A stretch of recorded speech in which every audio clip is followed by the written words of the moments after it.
Hi friends, எல்லோரும் எப்படி இருக்கீங்க? நல்லா இருப்பீங்கன்னு நினைக்கிறேன். ஸோ இது என்ன வந்து பார்த்திங்கன்னா மாங்காய், புளிப்பு மாங்காய். ஸோ இது ஒன்று வந்து கொஞ்சம் பழுத்த மாதிரி இருக்குது. அதெல்லாம் காய் பக்கத்து வீட்டில் வந்து கொடுத்தாங்க. ஒரு 10 மாங்காய் இருக்குது. அப்புறம் பார்த்திங்கன்னா மல்லிகைப்பூ.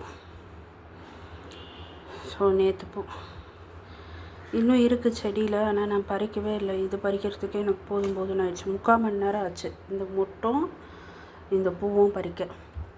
ஓகேவா, இது எல்லாமே மலர்ந்த பூ. இன்னும் ஒரு இதே இதில் பாதி குவான்டிட்டி பூ செடியிலே விட்டேன். இது வந்து மொட்டு, இதுலேயே ஒரு கால்வாசி மொட்டு செடியிலே விட்டேன். ஏன்னா இப்போ செடி மொட்டையாக்கக்கூடாதுன்னு சொல்லுவாங்க. ஸோ பாருங்கள், 200 இருக்குமா? அழகாக இருக்குல்ல? இன்னும் நம்ம ஒரு ஈவினிங் போல் பறித்தா மொட்டு நல்லா பெருசாக இருக்கும். ஸோ இது வந்து ஒரு 200 போல் இருக்கும். இந்த மொட்டை இதெல்லாம் கட்டிட்டு நான் ஷார்ட்ஸ் போடுறேன். 2 எல்லோ ரோஸ் வெயிலுக்கு இப்படி ஆயிடுச்சு, சின்னதாக பூக்குது, என்னன்னு தெரியல. இந்த 2 நாள் மழை பெஞ்சிச்சு பார்த்திங்களா, அதில் வந்து மொட்டு தான் இவ்வளோவும். அப்புறம் அப்படியே வாங்க என்னென்ன சமையல்னு காமிச்சிடுறேன். ஸோ இது வந்து என்னது, உருளைக்கிழங்கு பொரியல். இது வந்து என்னது, முருங்கைக்காய் சாம்பார். இதுவுமே எங்கள் செடியில் உள்ள முருங்கைக்காய் தான். இது என்னடா மரக்கட்டை மாதிரி இவ்வளோ பெருசாக இருக்குன்னு பார்க்காதீங்க. இது வந்து சோத்துக்காய். ஓகேவா, நல்லா டேஸ்டான முருங்கைக்காய். நேற்று வச்ச சாம்பார் தான் இது. இன்றைக்கி வச்ச பொரியல். இது வந்து இன்றைக்கி வச்ச ரைஸ். ஓகேவா. ஸோ 2 பேர் இருக்கிற வீட்டில் வந்து நம்ம அடிக்கடி சமைக்க முடியாது. அதனால் குழம்புலாம் வச்சா 2 நாள் வந்துடும்ப்பா. ஓகேவாப்பா. ஸோ இந்த டப்பாவில் என்ன இருக்குதுன்னு பார்த்தீங்கன்னா, நேற்று கட்டின பூ.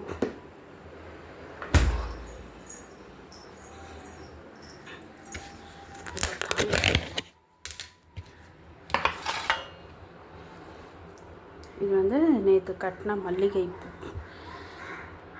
வெளியே எங்கேயாவது போனால் வச்சுக்கிறதுக்கு, இல்லை வீட்டில் இருந்தால் கூட தலைவாரி வச்சுப்பேன். ஸோ இப்போ எனக்கு இருக்க பெரிய வேலை இந்த பூவெல்லாம் நான் வந்து கட்டணும் உட்காந்து. இன்றைக்கி அதுதான் எனக்கு இருக்க ஒர்க்கு. ஓகேவா. ஸோ வீடியோ போட்டு ரொம்ப நாள் ஆச்சு, அதனால தான் வீடியோ போட்டேன். ஓகே, உங்கள் வீடியோ பிடிச்சிருந்தா லைக் பண்ணுங்கள், ஷேர் பண்ணுங்கள், சப்ஸ்கிரைப் பண்ணுங்கள். யாருக்கெல்லாம் மல்லிகைப்பூ பிடிக்கும்னு கமெண்ட் பண்ணுங்கள். இருக்கிறதுலையே நல்ல வாசனையான பூ மல்லிகைப்பூ. அதுலேயும் எனக்கு ரொம்ப ரொம்ப ரொம்ப பிடிச்ச பூ. ஓகேவா. உங்களுக்கும் மல்லிகைப்பூலாம் பிடிக்கும்னா கமெண்ட் பண்ணுங்கள். ஓகே ஃப்ரெண்ட்ஸ், பாய். நான் வந்து பூ கட்ட போகிறேன். நல்லா சாப்பிடுங்க, ஹெல்த்தியாக இருங்க, நல்லா வீக்கெண்ட் என்ஜாய் பண்ணுங்கள். இந்த ரோஜாப்பூ வந்து நான் ஃப்ரிட்ஜில் வச்சிடுறேன். சாயங்காலம் தான் வைப்பேன். வெளியே இருந்துச்சுன்னா இன்னும் வாடி இதெல்லாம் கொட்டிடும். ஸோ இருங்க, ஓகேவா, வச்சுட்டேன். கலர் அது இது நல்ல டார்க் எல்லோ. ஆனால் இப்போ நம்மளுக்கு வந்து தண்ணிலாம் சரியில்லை, வெயில் ஓவர்ன்றதுனால பூவெல்லாம் சின்னதாகிடுச்சு, கலர்லாம் வெளுத்து போச்சு, அப்படி இருக்குது செடி. ஓகே, நான் இந்த போய் இது ஈவினிங் கூட கட்டலாம், ஏன்னா இது விரியாது.